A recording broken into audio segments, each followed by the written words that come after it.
Welcome back to Life with the Spectrum. I'm your host, Gina Cavalli. Earlier this week, I had a chance to sit down with a great author, somebody who is so endearing, a story that resonates with all of us families living life with the spectrum.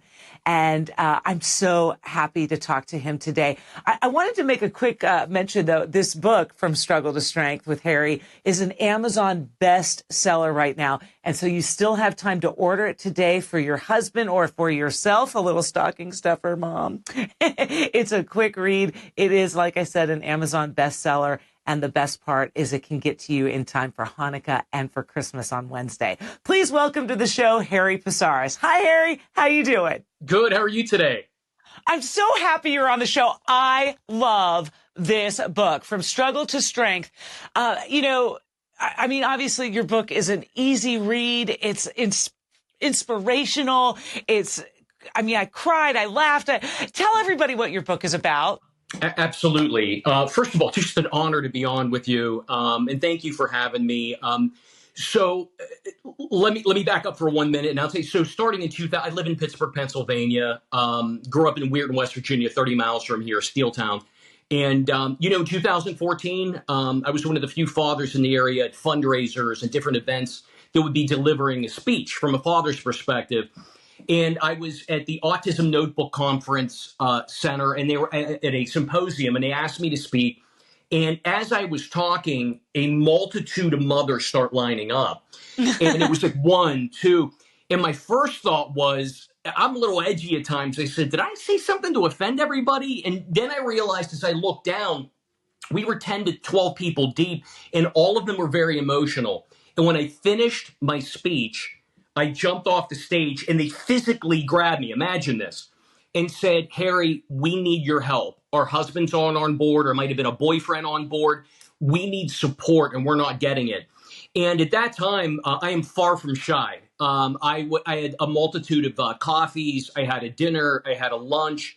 Two of the fathers actually hung up on me, but I was able to get through to a lot of them. And I realized that there were a multitude of reasons that men don't grasp or they're belligerent when it comes to the autism spectrum and the diagnosis. They simply were refusing to accept it. The others there were a large percentage that did accept it, but were very, very stoic. And what I tell people all the time, men want to fix things. It's in our DNA. Yes. If your child falls on their bike outside, what do? They grab them, you put a Band-Aid on, and you're done. When you hear autism, that's tough. It's a very weighty diagnosis and there's no fix. So what I found was a lot of the fathers were quiet and stoic and trying to figure out what to do. And their wives perceived it as a negative when they were actually all in. So when all this was done, I looked at my wife and I said, I think there's a book out there. I want a motivational book, but I also want to connect in particular with fathers that might not be on board. And I waited, and I'm glad I did, because life gives us more life lessons. And then 2 years ago, I gave one of the keynote speeches at the Autism Caring Center here in Pittsburgh, the Mother's Day Conference. And there were about like 430 mothers in attendance. And I had the exact same reaction. I had people running up and said, you know what? We need your help. Or I had some say, my husband's kind of on board, but not where you're at, and I need your help. So I decided, looking at the speech that day, I said, I'm not going to make War and Peace. I'm not going to make a huge book, but I want a book. And it basically that day, my book is my speech on steroids. So I decided to make it. And there's a reason it's under 150 pages. If you hand this book, and if it was Tolkien's The Hobbit or War and Peace, and you handed it to a father that was resistant to accepting a diagnosis, they would chuck it right out the window. I wanted a quick, easy read, a 1 to 2 day read. And I also wanted something that would change them mentally. I am an infinitely positive person. As you can tell, I'm a little bit energetic as well. And I wanted to really just kind of confront them mentally and get them actually excited about the prospect of joining the fight with their wife, going in every day and helping their child. So that's kind of the purpose of my book. My book is not a prescriptive how-to book. There's a million out there. I have many in my library right in front of me. I probably have anywhere up to 50 books on autism. This is supposed to be work synergistically with those books. I wanted an easy read that would be a positive message and really motivate parents, in particular fathers. Harry, I love the quotes that you also have in the book here, and you quoted Wei Wu Wei here in chapter 2 with the words of wisdom. And I noticed that also one of the chapters is attacking things like a black belt, because you yourself are a black belt. Correct. And you bring up a good point that men just want to fix things. Is that why you feel, or that is what prompted you to see that there is a majority of men that are kind of resistant to their children's special needs, and how you confronted that with your own self, and then how you can enable other men to do that too? Is that why you wrote the black belt chapter? Well, it's interesting you say that. So I did. So first, let me say the point of the book was I was the resistant dad initially. My son, Gus, who I love deeply, was my first child. So I had nothing to compare him to. So, right. My thought was I'm the type of guy that could have fun at an insurance seminar, or I say this all the time, you put me in a monastery and we're having a party with the monks. We're doing ouzo shots. But I thought, how could my son have something that might impair him socially? It made no sense. So I was resistant. But the point being, once, and God bless my wife. My wife. Michelle is the champion here, right? Thank you. And honestly, she is. What you said is 100% correct. My wife had to fight the doctors who were questioning her. Now, things have improved a lot since then. Of course. But she had the pressure of the doctors. Then she had me, who was the belligerent husband. So when we received the diagnosis at the Cleveland Clinic, and we had a 2-hour drive back to Pittsburgh, I was in kind of shock and processing it the first hour. And I went through, some dads, it takes 5 years, but I was going through the grief. I was going through the anger, the frustration. When we hit hour 2, as you said, I boxed. I'm a third-degree black belt in Tang Soo Do, nearly a black belt in Aikido. I went into that hyper-adrenalized state that I go into the ring. So the reason I decided to go with boxing gloves on the cover, a lot of people have said, well, that has nothing to do with autism, and it's not true. I went in that day with a fighter's mentality. The reason I say that, I talk about the mind of a black belt, and black belts want to get better incrementally every single class. And I don't care if you're a 3rd, 4th degree, there's always improvement. So what I talk about was the 2% rule in my book, which means waking up every day. And I compare it to being in the ring, right? I have my hands up right now, my guard. And if I decided to take a day off and not improve my son, that was comparable to me putting my guard down. And if you're doing that in Tang Soo Do, doing the boxing, Muay Thai, you're getting knocked out. I didn't plan on getting knocked out. I wanted vigilance when it came to helping my son. And those little wins every day, whether it's social skills, a new textured food, whatever it might be, those little wins add up over time into larger wins and really a lot of improvement for that child. They sure do. Harry Fisaras, you are the author From Struggle to Strength, an Amazon best-selling book. How is Gus doing today?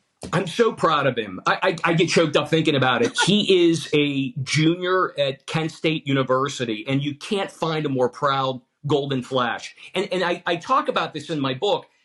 In many ways, that's a success, and he's coming off a phenomenal semester. He really is. But when he did really well his last 2 years in high school, 3.8. He had a group of friends. He's always going to have the struggles socially, things like that. Now, when he got to college, all of the things you associate with autism reared their ugly head. He did struggle to meet people. He really struggled initially with class. Sure. But what I taught my son is we never give up. There's always a better day. And he fought, and, he came to me upset several times. The grades weren't where he wanted to be. And I said, listen, this is a marathon, not a sprint. His whole life has been difficult, and it might be difficult moving forward. But that's also what makes him special, and a lot of these children special. They're fighters. They're tough. I talk about it in my book. I've talked about it on different podcasts. I fought people in the ring that are really, really tough. I'm not nearly as tough as my son or a lot of these other children who on a daily basis have a really, really difficult time, But I'm so proud. He just came back for the winter break. Oh, yay. We have a year and a half left, and his goal is to buy a Ram truck upon graduation. So he reminds me of that about every 5 minutes. And you better start saving your dollars, Dad. So Ray, yeah, I'm saving my money to say the least. But I say this all the time. This book, which is now an Amazon bestseller, would have never been written if he didn't allow me. Because I looked at him and said, "You are what good looks like, and you've really traversed this tough journey." And I said, "If you don't want me to do it, I won't." And he paused. He looked at me and he said, "You know what, Dad? I've been through a lot of blank." I don't want to cuss on your show. Yeah. But he said it very introspectively, and he says, "If what I've gone through will help others, let's do it."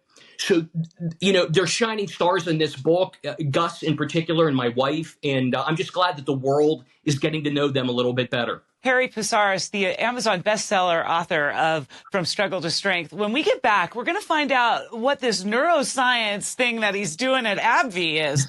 Stay with me.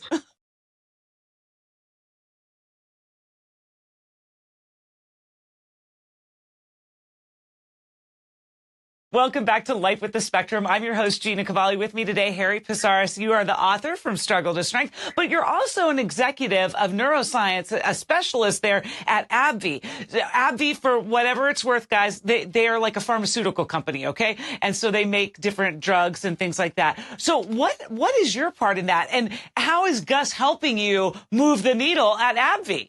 Well, it's interesting. So I wear many hats. So again, when you hear the title executive neuroscience specialist, my specialty are migraines. So I develop therapeutic migraine clinics utilizing Botox.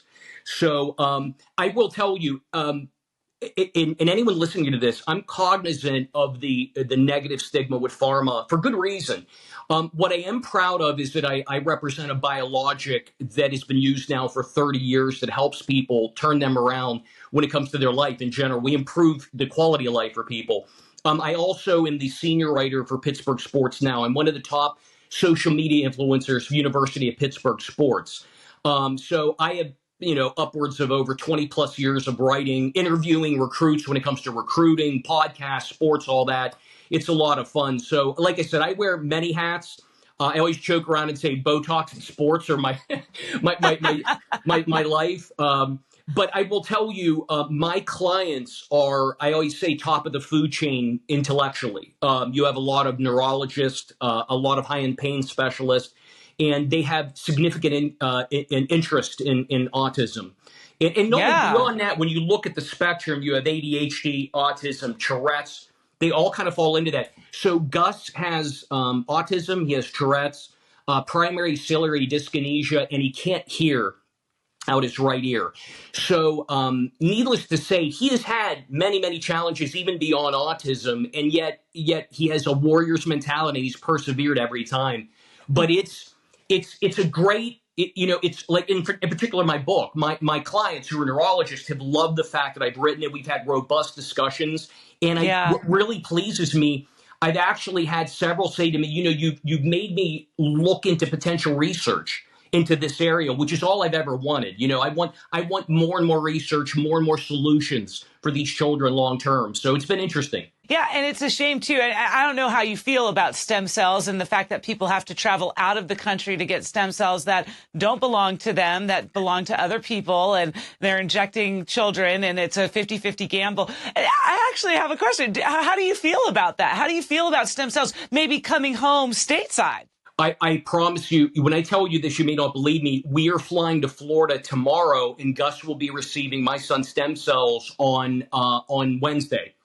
How is this possible? Yeah, no, stem cells are available. So my youngest son, Max, who's a beast. He's a freshman running back for Allegheny College. He's a football player. Okay. So Max tore his ACL. He's going to an NFL physician here in Pittsburgh. He already received stem cells, a local and a systemic injection.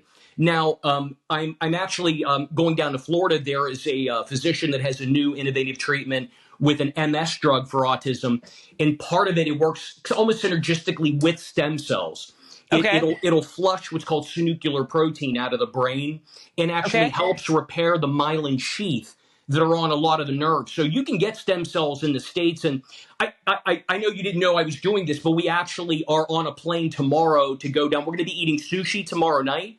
And then Wednesday morning, we have the appointment and we're flying back a Wednesday afternoon. But let me state, again, we're talking about an autistic young adult that's in college. My book is about vigilance, never giving up, looking at under every rock you can. I found this new modality. My wife agreed we should try it, and we're going to go and do it.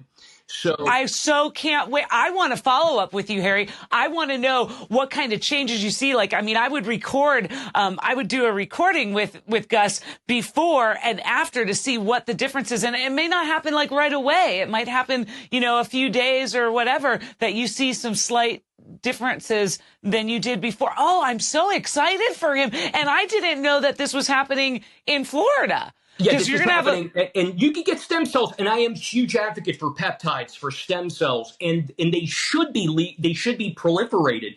There is I'm again, because of the space that I'm in the neurospace. I study regenerative medicine and biohacking for life expectancy, and I would encourage anyone to look into peptide technology, into stem cells. So I am exceedingly excited to see how it works out for my own son. And I will tell you, you know, I've had hit and misses. I love, again, the concept of neuroplasticity, the rewiring of the brain. And I mentioned, I talk about very few modalities in the book other than one, and that was brain balance. And my son went through 3 semesters and it changed the trajectory. I talk about in my book, sight and vision. Sight is the now. It's the 2% rule. What are we doing on a daily basis to improve the child? Vision, you have to with a child on the spectrum. Where are they going to be 5 years from now, 10 years from now? His vision changed post brain balance. Now, during COVID, and I write about this in my book, I don't mention the physician. I read a book 3 times that had a very controversial title about autism. But it was a paradigm shift in thinking. I said, let's try it.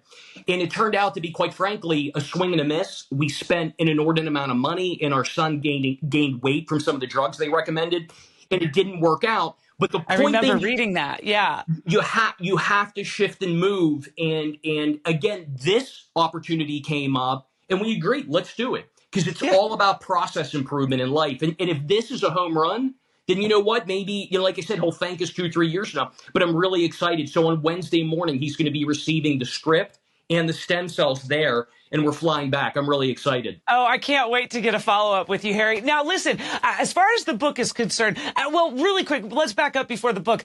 You also go out on a lot of public speaking appearances. Yes. Care to share what you have coming up in the new year that maybe some of our folks can grab a ticket to?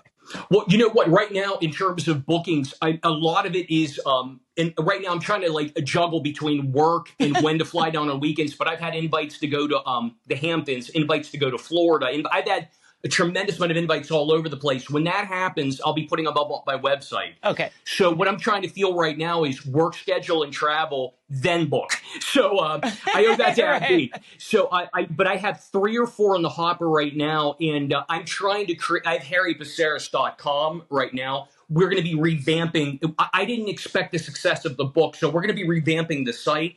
And it will include speaking appearances at the moment. So I'm really excited about that. So right now, folks can grab From Struggle to Strength on Amazon. Obviously, it's an Amazon bestseller. And also on your website, even though you're going to go through a revamp, correct? Right. Well, so you can get it on Amazon, Kindle, and I should have the Audible complete within a week to 2 weeks. I actually have it complete, all recorded, uploaded. And I didn't realize I needed opening and closing remarks. I'm new to Audible, so I have to go back to the studio and record like 2 minutes, 3 minutes. But my Audible should be available right around Christmas time. So I'm really excited about that because I read it. This book is from the heart. It is. I speak anyway, so I thought it'd be. And I will tell you, recording a book, even a small book on Audible, is not easy. I mean, looking at the teleprompter and reading and. It was an interesting experience, but I'm so excited to have that available as well. And Harry, just from my personal thought, I couldn't put the book down. It took me about 3 hours to read it. I read it on a Saturday morning when the house was quiet. And then even when people were getting up, I was like, no, stop. I can't do it. You make your own coffee. You make your own breakfast. I got to finish reading this book. It is truly delightful. And I think for any parent, specifically men who are and have a child with disabilities, who have a child with autism, this is the book to get. So it couldn't come at a better time because Christmas is right here. Hanukkah is right here. Grab it on Amazon today. Harry Psaris, thank you so much for being on the show. It's just been a true honor. Thank you for having me on. It was so good catching up with Harry earlier this week. And remember, if you want to grab that book, you can do it on Amazon. Right now, it's an Amazon bestseller, From Struggle to Strength with Harry Psaris. You can also find it on his website, harrypsaris.com. Although I think if you buy it on Amazon, it will get there by Christmas Day or the beginning of Hanukkah, which is the same day this year.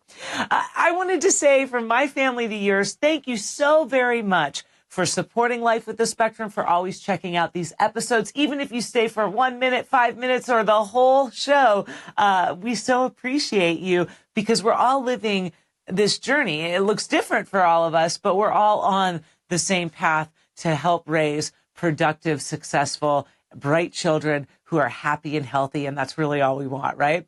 And so we want to take this time to wish you and your family a happy holidays and a bright 2025. Our show will return in 2025 with brand new guests, all kinds of really cool people you'll want to check out. And so I thank you again for subscribing to the channel, listening as a podcast, however you get Life with the Spectrum. We'll see you in the new year. See ya.